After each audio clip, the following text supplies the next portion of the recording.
제가 어렸을 때 주일이 되면 즐겨보던 프로그램이 있습니다. 주일 오후에 하는 프로그램인데 전국 노래자랑은 아니고요. 주일 오후에 했던 프로그램 TV쇼 진품명품이라는 프로그램입니다. 혹시 우리 성도님들 알고 계시나요? 이 프로그램을 보면 사람들이 집에서 소장하고 있는 물건을 갖고 와서 이 물건이 진품인지 가품인지 전문가들에게 그 평가를 받는, 감정을 받는 프로그램이었습니다. 근데 이 프로그램이 굉장히 반전이 있는데요. 어떤 물건은 막 집에서 굴러다니던 물건 혹시나 해서 갖고 와봤는데 그게 엄청난 이 역사적 가치를 갖고 있는 진품으로 판정돼서 정말 환골탈태를 하는, 뭐 집에서 굴러다녔던 게 진품으로 막 판명받으면 이제 집에 가서 모셔두기도 하고, 어떤 물건은 막 집안 대대로 내려오는 막 엄청나게 진짜 막 관리했는데 알고 봤더니 이게 가품인 거예요.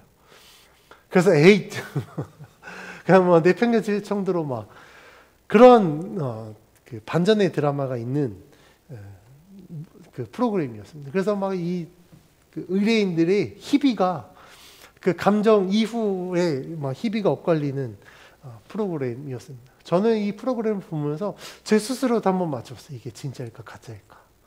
근데 막 제가 진짜라고 했을 때 마지막에 이제 막 액수가 올라가더니 감정이 쭉 올라가서 막 동그라미가 점점 많아지면 막 마치 제가 정말 그 물건의 주인인 것처럼 오늘도 맞췄구나 막 그런 추억들이 있습니다. 제가 이 프로그램을 재미있게 봤던 이유는요. 그 감정을 하는 이 전문가들이 그 감정을 하면서 이 물건에 대한 어떤 역사적인 그런 스토리나 그 역사적 사실, 그리고 뭐 미술품, 미술 전문가가 그 어떤 그 미술의 그 가치에 대해서 이야기하고 또한 어떤 고고학적인 뭐 견해들을 이야기하면서 나름대로 TV를 통해서 역사 공부도 하고 뭐 미술 공부도 하고 고고학 공부도 하고 여러 가지 공부를 할 수 있어서 저는 이 프로그램을 참 좋아했습니다.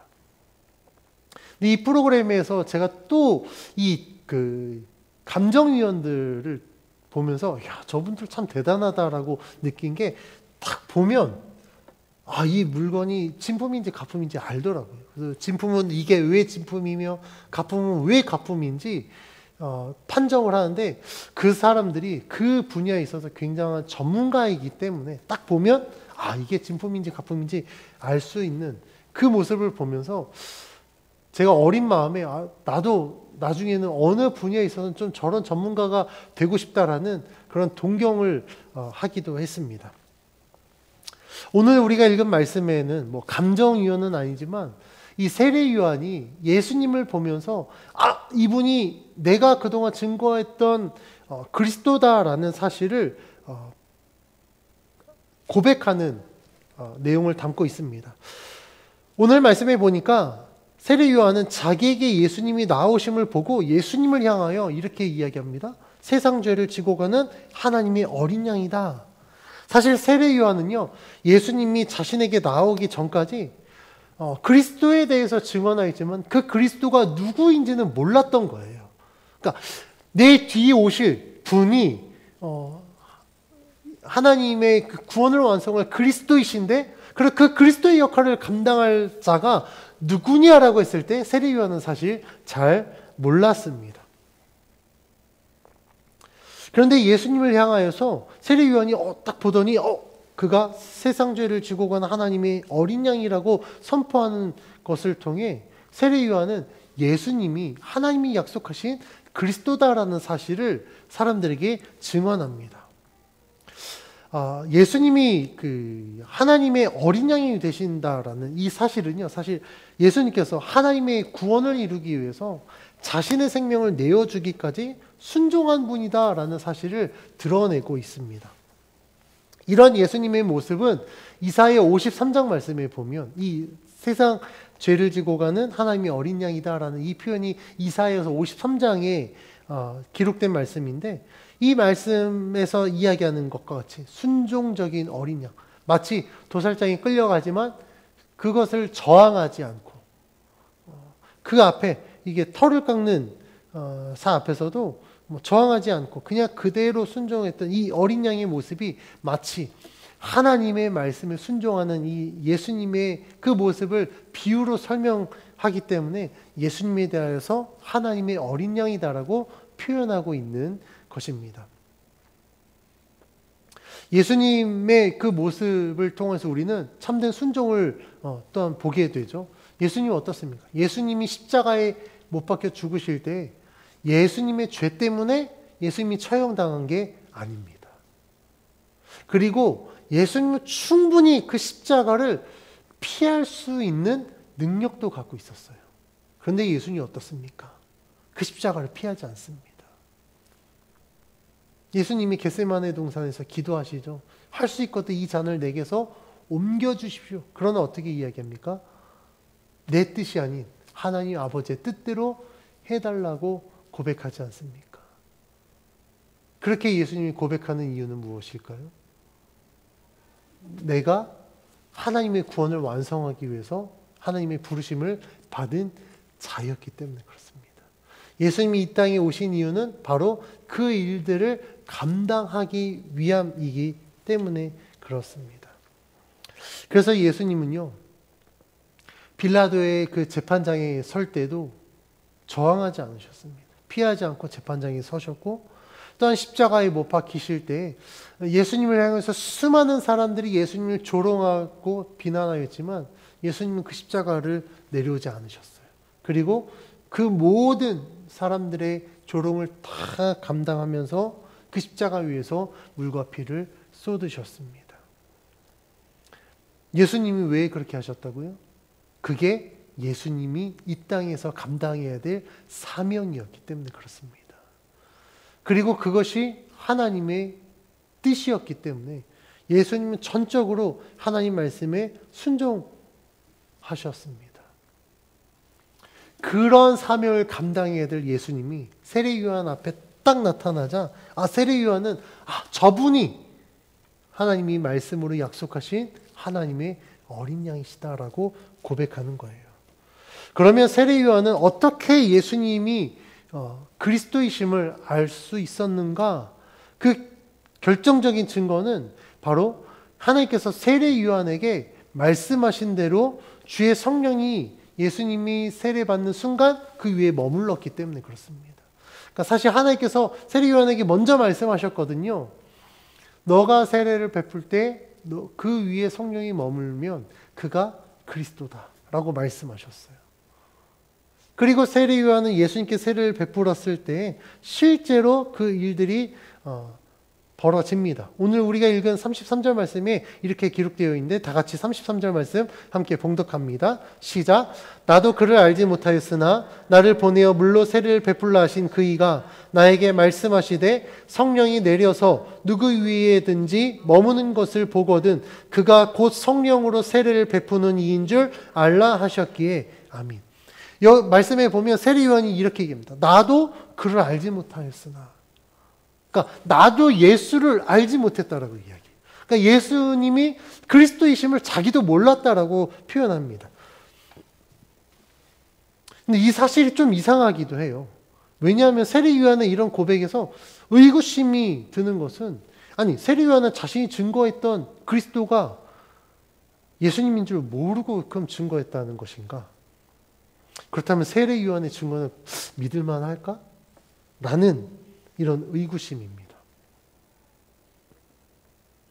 그렇지 않을까요? 세례 요한이 누구인지도 모르고 증거했다고? 그러면 사실 그 말을 믿기가 어렵잖아요. 그런데 세례 요한은 예수님이 그리스도라는 사실은 분명히 몰랐습니다. 하지만 세례 요한이 그리스도에 대해서 이야기한 그 모든 세례 요한의 증거 자체가 의심할 만한 사실은 아니라는 거예요. 왜냐하면 그리스도가 예수라는 사실을 몰랐을 뿐 그는 그리스도는 반드시 오실 분이시고 그 그리스도를 통하여서 하나님은 이 세상을 구원하실 것이다 라는 그 복음의 진리는 분명히 알았기 때문에 이 세례 요한의 증언은 사실 확실한 증언이다라고 우리가 이야기할 수 있습니다. 세례 요한이 예수님이 그리스도이심을 이전에는 알지 못했으나 예수님이 자신에게 나오실 때 그가 그리스도이심을 알게 됩니다. 이 증거는 33절에 기록된 것처럼 예수님이 그 세례를 받을 때 성령이 예수님 위에 머물렀기 때문에 세례요한은 그 현상을 보고 저분이 하나님이 말씀하신 그리스도구나라고 바로 인지하게 된 거예요. 공간복음서에서는요, 이 예수님의 그 세례받는 장면에 두 가지 큰 특징이 나타납니다. 첫 번째 특징은 성령이 비둘기와 같이 그 위에 머물고, 그리고 하늘로부터 큰 음성이 들립니다. 이는 내 사랑하는 아들이다라는 하나님의 음성이 들립니다. 근데 요한복음에서는 그 장면이 싹 빠져 있어요. 우리가 요한복음 첫째 시간에 이야기했죠. 공간복음서와 그러니까 마태마가 누가복음과 요한복음은 좀 다르다. 그러니까 전개가 다르다라는 사실을 여기서도 나타납니다. 그러니까 요한복음에서는 그 장면을, 그 내용들은 사실 생략되어 있습니다. 그리고 바로 세례 요한이 예수가 그리스도이심을 깨닫고 인지하고 그것을 증언하였다라고 이야기하고 있습니다. 우리가 이 부분에서 주목해야 될 사실은요, 세례 요한이 처음에는 예수님이 그리스도이심을 알지 못했으나 하나님이 세례 요한에게 말씀하신 대로 하나님이 역사하시는 순간 세례 요한은 저분이 그리스도구나라고 바로 인지했다라는 사실이에요. 이것이 왜 우리들에게 중요하냐면, 우리가 어떠한 현상이 벌어졌을 때 이것이 하나님이 역사하십니다라는 사실을 바로 알 수 있는 이유는 그것이 하나님께서 우리들에게 약속하신 사실일 때, 그리고 우리가 그 사실을 우리가 알고 있을 때 이게 하나님의 역사구나 라는 것을 알 수 있습니다. 제가 그 기도의 응답에 대해서 간증할 때 어떤 사람들이 그런 이야기들을 해요. 그러면 그게 하나님의 기도 응답인지 어떻게 합니까? 귀에서 어떤 음성이 들립니까? 아니면 어떤 보여집니까? 라고 이야기합니다. 근데 저는 제가 어떠한 일에 있어서 이것이 확실한 하나님의 그 역사다, 하나님의 응답이다라고 이야기할 수 있는 세 가지 조건이 있습니다. 저는 이 세 가지 조건이 부합해야 이게 확실한 하나님의 응답이다라고 저는 확신합니다. 첫 번째는요, 제가 기도하는 가운데 하나님이 어떤 깨달음을 통해서든지 정말 기도하는 가운데 음성이 들리든지 하여튼 어떤 사인을 주세요. 그러면 그 사인을 주셨을 때 그 사인에 대한 확증을 이 성경 말씀을 통해서 하십니다.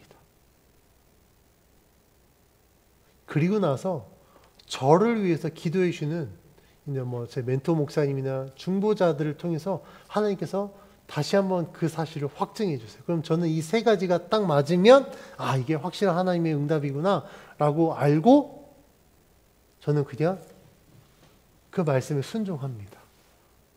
그런데 이 세 가지 중에 두 가지는 맞고 한 가지가 안 맞는다. 그럼 저는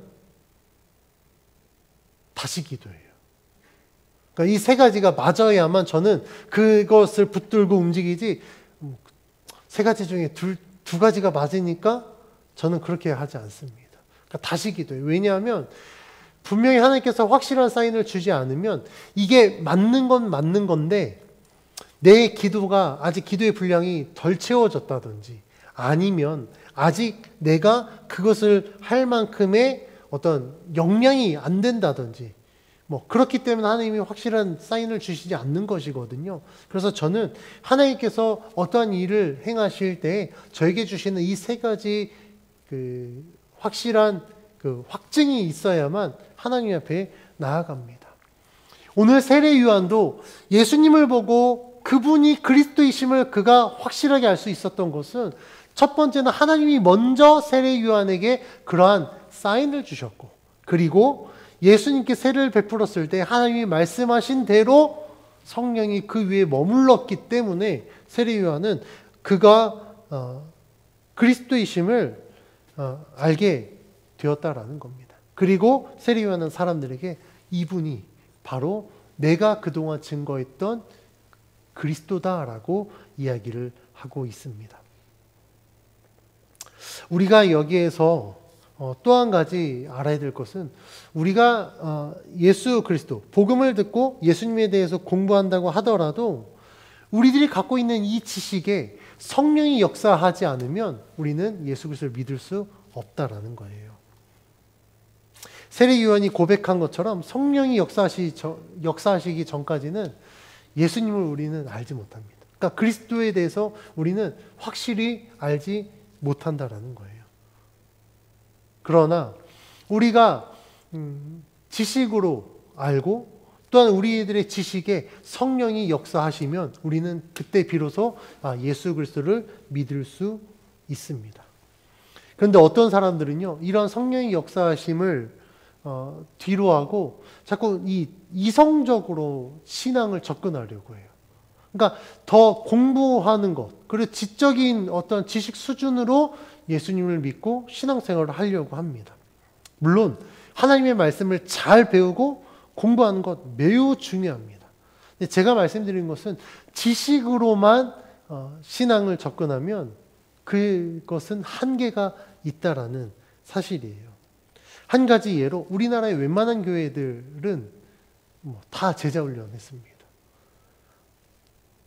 아마 우리 성도님들도 교회에서 제자훈련이란 거 받아보셨을 거예요. 그런데 안타까운 사실은요, 이 제자훈련을 이수한 사람은 굉장히 많은데 한국교회에서 예수님의 제자를 찾아보는 게 정말 하늘의 별 따기라는 거예요. 왜 그럴까요? 제자훈련 이수한 기수는 막 엄청 늘어나요. 수료받은 사람은 엄청 많은데 정작 제자는 없어요. 왜 그러냐면 사람들이 말씀을 배울 때 그것을 그냥 지식으로만 받아들였거나 아니면 교회가 이 제자훈련이라는 이 과정을 교회의 어떤 하나의 프로그램으로만 받아들였기 때문에 그렇습니다. 그러다 보니까 제자훈련 너도 나도 다 제자훈련 받았는데 과연 그러면 제자훈련 받고 제자의 삶을 살고 있습니까? 라고 물어봤을 때 그렇습니다 라고 대답하는 사람들이 드물다라는 거예요. 그래서 우리가 예수 그리스도에 대해서 지식을 더하는 것뿐만 아니라 그 위에 우리는 성령을 통하여서 우리들이 지식으로 알고 있는 그 예수 그리스도를 확실한 것으로 우리는 받아들여야 된다라는 겁니다.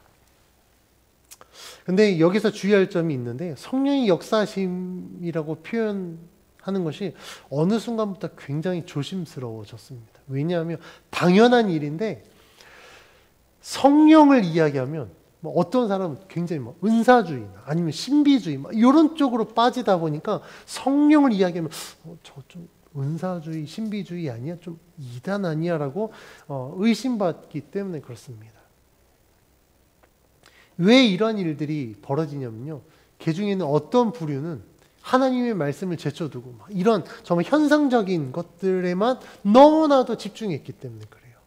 하나님의 말씀을 통하여서 하나님의 뜻을 분별하기보다 기도해서 자기가 어떤 감화가 있거나 어떤 현상들이 있습니다. 그것을 하나님의 말씀의 권위보다 더 높이 여기고 말씀 제쳐두고 그런 현상만 쫓아다니다 보니까 이런 일들이 벌어지게 되거든요. 그래서 신비주의나 은사주의들이 거기에서 사실 발생되었고 그것을 너무 쫓다 보면 이제 이단에 빠지게 돼요. 그러니까 어떻게 되냐면요. 이런 현상을 설명하기 위해서 자신들이 필요한 성경 구절 몇 구절만 갖다가 인용하기 시작합니다. 그러니까 우리가 하나님 안에서 바른 신앙을 갖기 위해서는 하나님 무엇이든지 간에 이 하나님의 말씀이 가장 첫 번째 뿌리가 되어야 돼요. 그러니까 이 말씀이 베이스가 되어야 되고 그 말씀 위에 다른 것들이 이제 일어나야 되지. 이 말씀이 메인이 되지 않고 다른 것을 보조하는 역할로 말씀이 사용되어지면 이건 굉장히 위험한 이제 현상들이 나타나게 됩니다. 그래서 우리가 신앙생활을 할 때 항상 우리들의 신앙의 가장 기초는 뭐가 된다고요? 바로 하나님의 말씀입니다.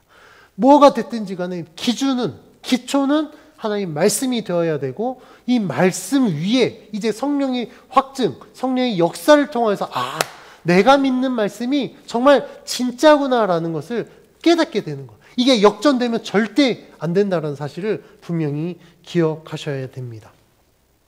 그래서 세례 요한도 하나님의 말씀을 먼저 받았고, 그 하나님의 말씀대로 하나님이 역사하신 것을 통하여서 예수님이 그리스도구나라는 사실을 깨닫게 된 것입니다. 그래서 우리도 예수 그리스도를 제대로 믿기 위해서는 우리가 하나님의 말씀을 열심히 배우고 공부하는 것뿐만 아니라 이 말씀을 통하여서 하나님, 내 신앙이 정말 바르고 건강한 성숙한 믿음이 될 수 있도록 주의 성령께서 역사해달라고 우리는 기도해야 돼요. 왜냐하면 우리의 지식으로 하나님의 말씀을 깨닫는 데는 분명히 한계가 있거든요. 왜냐하면 이 성경은 하나님의 감동으로 된 것이기 때문에 그렇습니다. 그러니까 하나님의 감동으로 된 것이기 때문에 우리가 이 성경의 온전한 뜻을 알기 위해서는 하나님의 감동이 우리 가운데 역사되어야만 알 수 있습니다. 그래서 예수님께서도 우리들에게 이렇게 약속하셨습니다. 요한복음 14장 26절 말씀인데 제가 봉독해 드립니다. 보혜사 곧 아버지께서 내 이름으로 보내실 성령, 그가 너희에게 모든 것을 가르치고 내가 너희에게 말한 모든 것을 생각나게 하리라. 아멘. 우리가 하나님의 말씀의 그 뜻을 온전히 알기 위해서 이 성령이 필요한 이유가 바로 여기에 있습니다. 예수님이 제자들에게 약속하신 것과 같이 보혜사 성령께서 우리 가운데 역사하셔야만 그가 우리들에게 우리가 배운 모든 것을 우리가 생각나게 하고 또한 우리가 행해야 될 것을 우리들에게 가르쳐 주시기 때문에 하나님의 말씀 위에 성령의 역사를 통하여서 우리는 이게 하나님의 뜻이구나, 이게 하나님의 역사구나라는 것을 깨닫게 되는 것입니다. 그러면 성령이 우리들에게 무엇을 가르치는가? 그것은 딱 하나입니다. 그것은 바로 예수 그리스도에 대한 것이에요. 우리 성도님들이 오해하지 말아야 될 것은 성령이요, 예수 그리스도가 아닌 다른 것을 우리들에게 가르치지 않아요. 예를 들면 여러분들이 기도했는데 하나님이 우리들을 축복하기 위해서 기도하는 가운데 여러분들에게 투자 정보를 주의 성령이 가르쳐 주지 않습니다.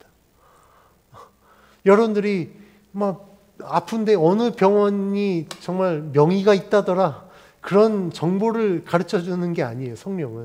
성령은 우리들에게 예수 그리스도에 대해서 우리가 어떻게 믿는 그 믿음이 바르고 건강한 신앙인지 그것을 가르쳐 주시는 겁니다. 그래서 성령은요, 우리로 하여금 예수 그리스도가 참된 구원자이시며 우리가 정말 하나님의 뜻에 순종하여 정말 바른 신앙으로 건강한 믿음으로 살아갈 수 있도록 우리들에게 그 길을 알려주시는 분이다라는 사실을 우리는 기억해야 됩니다. 그래서 우리가 이 성령을 통하여서 하나님의 말씀의 뜻을 깨닫고 이 예수 그리스도에 대하여서 우리가 깨달았을 때 우리들은 이 세례 요한과 같이 예수 그리스도를 증거할 수 있는 증인이 되어야 됩니다. 자, 세례 요한은 어떻습니까? 예수님이 나타나기 전까지는 그리스도에 대해서 증언했습니다. 그러니까 그리스도, 하나님이 약속하신 그 그리스도가 내 뒤에 오실 것인데 그분이 오시면 우리들의 모든 죄를 사하시고 하나님 나라를 우리들에게 알려주실 것이다 라고 증언했습니다. 그런데 예수님이 자신에게 다가오시고 예수님 위에 성령의 머무심을 보고 난 이후에 세례 요한은 내가 전한 그 그리스도가 예수님 바로 이분이다라고 이제 하나가 더 추가된 거예요. 그래서 세례 요한의 증언이 이제 예수님이 그리스도이시다라고 증언하는 겁니다. 이분이 그리스도야. 그전에는 누구인지 모를 그 그리스도에 대해서 증언했지만 이제는 이분이 그리스도다. 이분이 그리스도다. 이분이 하나님이 약속하신 그리스도다라고 세례 요한은 증거하게 됩니다. 그래서 34절 말씀이 이렇게 기록되어 있는데 34절 말씀을 같이 한번 봉독합니다. 시작. 내가 보고 그가 하나님의 아들이심을 증언하였노라 하니라. 아멘. 세례 요한이 어떻게 했다고요? 예수 그리스도를 보고 그 위에 성령이 머무심을 본 이후에 이제는 그가 그리스도이심을 증언하였다라고 이야기를 합니다. 세례 요한이 예수님이 그리스도이심을 증언할 수 있었던 가장 결정적인 이유는요. 그가 예수님 위에 성령이 머무심을 직접 눈으로 보고 경험했기 때문에 그렇습니다. 즉 우리가 예수 그리스도를 증거하기 위해서는요. 우리가 직접 만나고 직접 경험할 때 우리는 예수 그리스도를 증거할 수 있다라는 거예요. 세례 요한은요. 이전에는 그냥 내가 만나지 못했던 그냥 하나님이 말씀으로 약속하셨던 그 그리스도를 증언했지만 이제는 내가 직접 만났어. 하나님이 약속하신 대로 예수님이 나에게 직접 오셨어.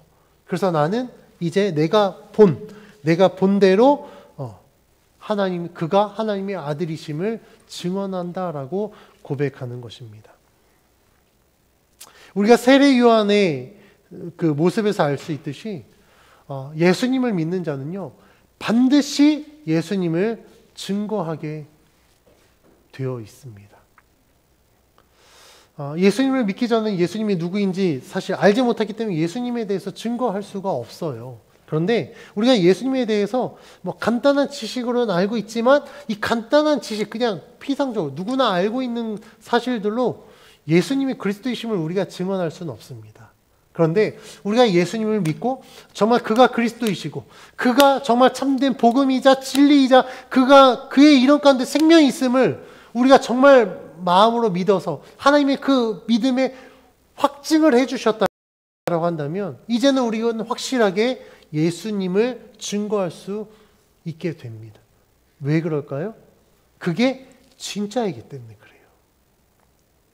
진짜라는 믿음의 확신이 있으니까 우리는 그 예수 그리스도를 증거하게 되는 것입니다. 그래서 저는 이 신앙생활을 할 때 저는 예수님을 내가 직접 믿고 만난 자로서 사람들에게 예수님을 증거하려고 노력합니다. 왜냐하면 저는 이게 예수님을 믿는 자라면 당연히 예수 그리스도를 증거해야 된다라고 저는 믿기 때문에 그래요. 그게 제 신앙의 신조이기 때문에 그렇습니다. 그래서 제가 막 그렇게 전도하면 그중에 어떤 사람들은 그래요. 목회자니까 당연히 전도해야 하지 않을까요? 라고 이야기합니다. 만약 제가 목회자에서 예수님을 증거한다면요. 사실 복음 전도라고 할 수 있겠지만 목회자이기 때문에 전도한다라고 한다면 전도는요. 정말 제 신앙의 신조라기보다는 목사라는 제 직업 때문에 하는 어떤 제 하나의 업무 중에 하나가 될 수밖에 없을 거예요. 그러니까 목회 중에 전도. 여러분들이 전도하면 여러분들은 신앙의 신조가 될 수 있겠지만 목사가 전도하면요. 이게 하나의 업무가 되더라고요.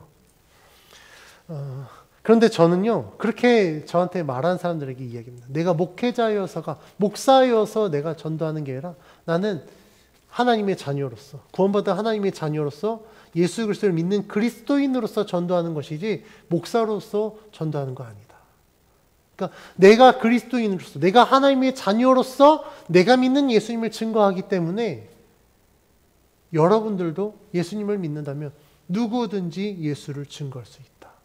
왜냐하면 목사이기 때문에 전도하면요. 목사가 아닌 사람은 전도하기 힘들어요. 그런데 내가 하나님의 자녀이고 그리스도인이기 때문에 내가 예수 그리스도를 증거한다면 하나님의 자녀 그리스도인이라면 누구든지 다 예수 그리스도를 증거할 수 있기 때문에 그렇습니다. 그래서 저는요. 이것이 제 신앙의 고백입니다. 내가 구원받은 하나님의 자녀이고 예수를 믿는 그리스도인이기 때문에 나는 예수님을 증거합니다. 그리고 내가 믿는 그 예수님을 내가 직접 만났고 직접 그분의 그 능력을 내가 경험했기 때문에 저는 예수님을 증거합니다. 여러분들은 어떻습니까? 여러분들이 정말 예수님을 직접 만나 경험했다면 여러분들도 그렇게 예수님을 증거하지 않을까요? 한 가지 예를 제가 들어보겠습니다. 만약에 여러분들이 정말 유명한 사람을 만났어요. 유명한 사람 누가 있을까요? 방탄소년단? 우리 성도님들은 요즘 애도 핫한 뭐 임영웅이나 장민호를 예를 들면 만났다. 뭐 트로트 유명한 스타를 만났다. 근데 그냥 마주친 게 아니라 그 사람이랑 같이 식사하고 티타임도 갖고 뭐 사진도 찍었고 사인도 받았다. 라고 한번 가정해 보시오. 벌써 입가와 눈에 이렇게 웃음이 상상만 해도 기분 좋으시죠? 만났어요. 그런데 그 사람들을 만나고 나서 여러분들이 내가 이 사람들을 만난 사실을 나만 간직해야지 비밀로 여기겠습니까? 제가 봐선 그걸 비밀로 여길 사람 아마도 단 한 사람도 없을 것 같습니다. 사진을 찍어서 카톡 프로필에 사진을 바로 내 남편, 내 아내 사진은 내가 오픈하지 않아도 내가 그 사람과 함께 했었다라는 이 사진은 오픈하고 다니면서 내가 어제 아니면 내가 저번 주에 나 이 사람이랑 밥 먹었어.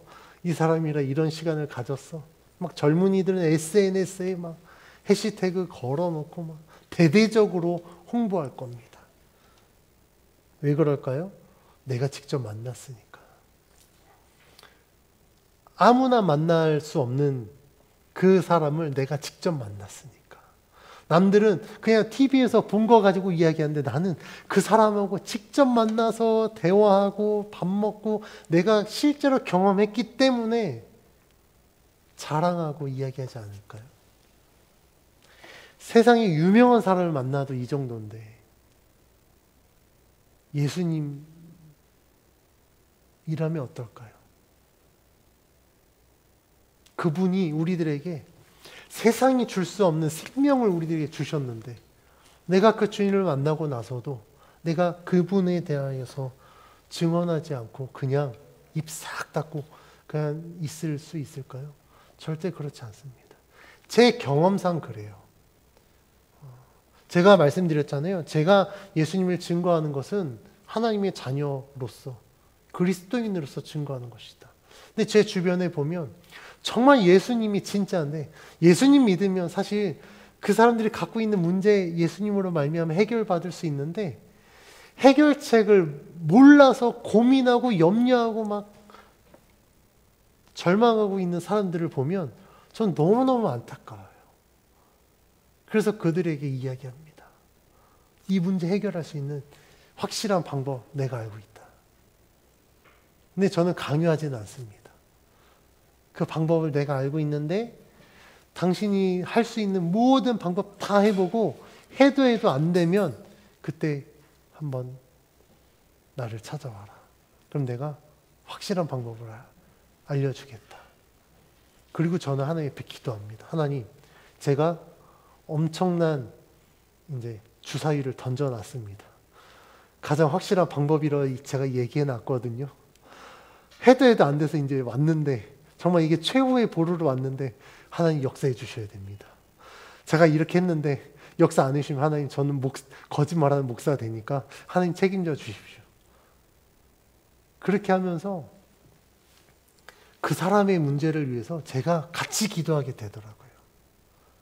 그리고 정말 해도 막 안 돼서 왔을 때 그때가 딱 결정적인 순간이어서 제가 그동안 그렇게 이야기하고 제가 손 놓고 있는 게 아니잖아요. 말은 해놨으니까. 거짓말하는 목사는 안 돼야 되니까. 열심히 기도합니다. 그러니까 그 가운데 하나님이 역사하시는 거예요. 그래서 그가 왔을 때, 이때다 싶어서 제가 탁 복음을 전하면 그 순간 하나님이 역사하십니다. 그래서 예수 그리스도를 통하여서 그가 갖고 있는 문제가 해결되어짐을 보면서 이 사람이 이야기하는 예수는 진짜구나라는 걸 그들이 깨닫게 됩니다. 그리고 실제로 믿게 됩니다. 그래서 저는 우리가 신앙생활을 할 때 내가 믿는 예수가 누구인가, 우리가 그 예수님에 대해서 제대로 알고 믿어야만 우리들의 신앙이 바르고 건강한 신앙이 될 수 있다고 저는 강조합니다. 만약 우리가 예수를 믿는다라고 했는데 내가 믿는 예수님에 대해서 나도 잘 알지 못한다라고 한다면 우리가 예수님에 대해서 증거하기 어려울 거예요. 왜냐하면 내가 섣불리 잘못 이야기했다가, 확실하지도 않은데 내가 잘못 이야기했다가, 야 너가 이야기한 대로 했는데 안 되던데 라고 이야기하면 어떻게 될까요? 굉장히 난처하게 되는 거예요. 어떤 경우에는 막 그 사람과 관계가 아예 틀어질 수도 있고, 나는 그냥 거짓말한 사람이 될 수밖에 없습니다. 그런데 내가 믿는 그 예수님에 대해서 내가 확실한 증거를 갖고 있고, 내가 그렇게 믿었을 때 하나님이 반드시 역사해 주신다라는 믿음의 확신이 있다고 한다면 우리는 그 예수님을 반드시 증거할 수 있습니다. 예수님을 증거할 수 없는 것은요, 내가 언변이 없어서가 아니라 아직 그 예수님을 잘 모르거나 아니면 내가 믿는다라고 이야기하지만 그 예수 그리스도에 대해서 아직 확신이 없기 때문에 그렇습니다. 그런데 내가 믿는 예수님이 진짜라면, 그분이 정말 확실한 진리의 길이라고 한다면 우리는 반드시 그 예수 그리스도를 증거하게 될 것입니다. 정말 모두가 다 부러워할 만한 사람을 만났을 때 우리가 그 사람을 만났다는 사실을 사람들에게 막 자랑하고 그것을 드러내는 것처럼, 내가 믿는 예수님이 정말 참된 구원의 길이라고 한다면 우리가 어찌 그 예수님을 증거하지 않을 수 있겠습니까? 어찌 그것을 그냥 내 주머니 속에만 담아두고 나만 알고 그걸 비밀로 여기겠냐는 거예요. 그게 진짜로 믿는 자들, 그게 진짜라는 사실을 확증을 받은 자라면 반드시 예수 그리스도를 증거하게 될 것입니다. 사실 지금 우리가 살고 있는 이 시대에 어려움을 당하는 사람들이 너무나도 많습니다. 어떤 사람이 어려움을 당하고 있는데 너무나도 어려우니까 그게 어려움인 줄 알지도 못하고 그냥 그러려니 하고 사는 사람들도 너무너무 많아요. 그 말인즉슨 내가 믿는 예수 그리스도를 필요로 하는 자들이 너무나도 많은데 그들은 예수님을 필요로 하지 않는다라는 이 안타까운 현실을 우리는 살고 있습니다. 그러면 어떻게 해야 되겠습니까? 우리가 예수 그리스도를 증거해야 돼요. 당신에게 필요한 건 물질이 아닙니다. 건강이 아닙니다. 다른 것보다도 당신에게 필요한 건 진리가 되시는 예수 그리스도입니다. 라고 내가 증거할 수 있어야 된다라는 겁니다. 그래서 저는 우리 성도님들께 믿음으로 권면합니다. 우리 모두가 정말 예수 그리스도에 대한 확실한 확증을 가지고 세상 가운데 믿지 않는 자들에게 내가 믿는 예수님이 진짜다, 그분이 참된 구원의 길이자 진리가 되신다라는 사실을 우리가 증거할 수 있는 증인이 되어지기를 간절히 축원합니다. 그것이 예수 그리스도를 믿는 그리스도인의 사명이자 나를 구원하신 그 하나님의 은혜에 보답하는 우리들의 삶인 줄 믿고 우리가 삶으로 예수 그리스도를 증거하는 거룩한 하나님의 백성 되어지기를 주의 이름으로 간절히 축원합니다.